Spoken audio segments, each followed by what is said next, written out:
Oh yeah. 3 minutes and 45 seconds. He could break his record. You're 20 seconds away from a brand new personal best. I was sharing with Jerome that I have not smoked marijuana in 5 weeks, and I'm very proud of it. And Crazy. A big testament to the friendship I've developed with Jerome here is he's given me a lot of inspiring talk on sobriety. Figured our stories together can help break the chains of some other people's addictions. Yeah, I mean, I used to have all kinds of addictions myself, so I know where I come from when you have that kind of like a crutch, or you think it's a crutch, and need something to make you kind of function or feel more comfortable. It's funny how your brain, it can trick you into making you think that you need something or that you can't function properly without that something. And so you become so attached to it that you're almost like you're enslaved to whatever it is, whether it's alcohol, hard drugs, soft drugs, food. I mean, there's a lot of addictions out there. Jerome and I started our sobriety journey with alcohol pretty much at the same time, I want to say. We were roughly... 311 days for me today. Whoa, okay, you got me beat. Yeah. We were training together at that time, and it's inspired me. I haven't gone 311 days, but I've had literally 3 days in 7 months that I've drank, and I only had a couple drinks each time. Whereas before, I was having like 10 shots of tequila every Friday, every Saturday, so. Yeah, well that for me, and everybody's different in how they treat addiction or how they want to live clean. You know, for what you may think is okay with you, is okay with you because you made that decision. So there's like, you know, they say there's only shame if you find shame in something. Nobody else can shame you unless you allow them to. You know, you set the boundaries, and in everything you do in life, you kind of have to set the boundaries for yourself and what you're okay with and what you accept. And if you're very in tune with yourself and in touch with yourself, as you evolve over the years, because it took me a long time. I mean, I'm 41 today. Happy birthday! Thank you. To figure stuff out. And that's part of the journey too. Like, you shouldn't, you know, be so hard on yourself if you're thinking like, man, I drank too much, and like overthinking it. But what you should think about is like, how can I function? How can I show up fully aware, fully involved, fully expressed with myself and with others? And if you notice that you're doing things like eating too much, drinking too much, using drugs, and you're getting to that point where you see that, you know, relationships are fizzling out, or the quality of your health and your fitness level is diluted. Or anything you talked about too, like the level of irritability or anxiousness or stress, it's like such a big factor. Yeah. But it sounds like awareness and grace are the two words, if I could wrap in a bubble of everything you just said. Like, be aware and give yourself grace when you slip up, and just be aware of what it is creating. Absolutely.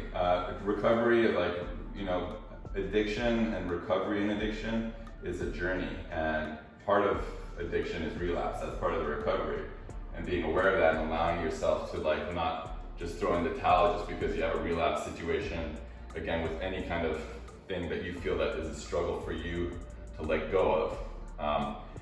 Be kind to yourself and allow yourself to make those mistakes, because mistakes are a fact of life, and that's what makes a perfect person in a way. Mistakes are what allows a person to perfect themselves.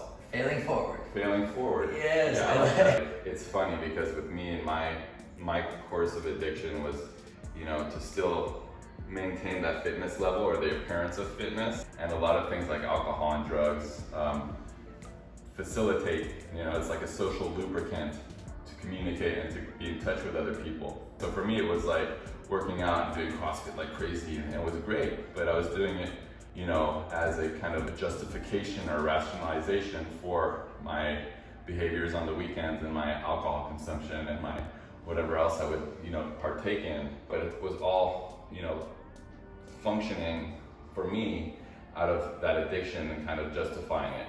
Now, when going into recovery and you know, stopping, cutting out all the alcohol and everything else, it was a really rough first 3 months because I had the imposter syndrome. I would go to like gatherings and not feel comfortable within my skin because I didn't have like that alcohol to kind of like let the conversation flow easier.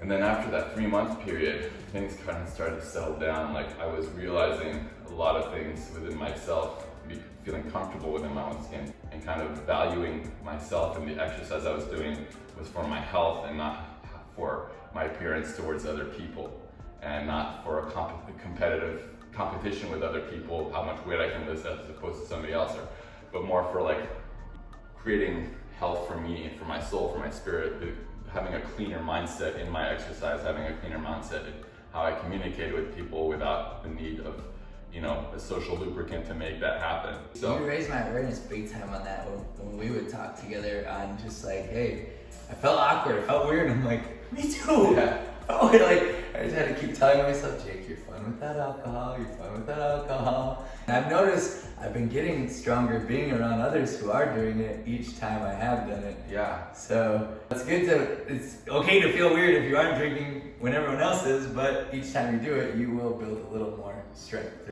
For me, my journey was a big one because I had like serious alcohol addiction for a while, serious drug addiction, and you know, it was not serving me, it was not serving my family. This is my fiance Lainey and my baby, Charlie. And if that's not a good reason to get, you know, sober and good in life, and there's, you know, there's a very good reason there. So the biggest quotes that I remember from CrossFit is, you know, and if we truly live in that mantra, is to be comfortable being uncomfortable. Yes.